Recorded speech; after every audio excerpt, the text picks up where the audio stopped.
நம்ம ஒருவேளை லேட்டா சாப்பிட்டோம்னா தூங்க போயிடுறோம் உடனேனா நம்ம பாத்தீங்கன்னா ரத்தத்துல சுகர் லெவல் அதிகமாகுமா. அப்போ இன்சுலின் அந்த சர்க்கரையை எடுத்துன்னு போய் செல்ஸுக்குள்ள சேர்க்கறது வேலை பண்ணாது. ஏன்னா எனக்கு நைட்டு நீ வேலை கொடுக்குற, நான் இப்ப சென்சிட்டிவா இல்லை, நான் வேலை பண்ண மாட்டேன், பிளட்ல சுகர் இருந்துக்கட்டும் அப்படின்னு சொல்லும். பிளட்ல சுகர் அதிகமா இருந்தா என்ன இப்போ அப்படின்னு கேக்குறீங்களா? இருக்கக்கூடாது.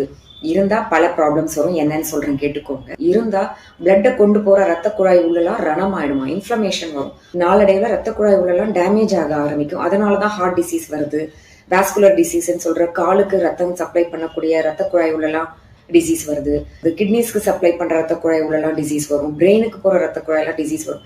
எப்படின்னா சுகர் அதிகமாக இருக்க இருக்க ரத்த குழாய் உள்ளலாம் டேமேஜ் ஆக ஆக அதை சுத்தி டெபாசிஷன் செல்ஸ் சேருறது, அக்ரிகேட் ஆகுது, கொலஸ்ட்ரால் டெபாசிஷன் ஆகுது.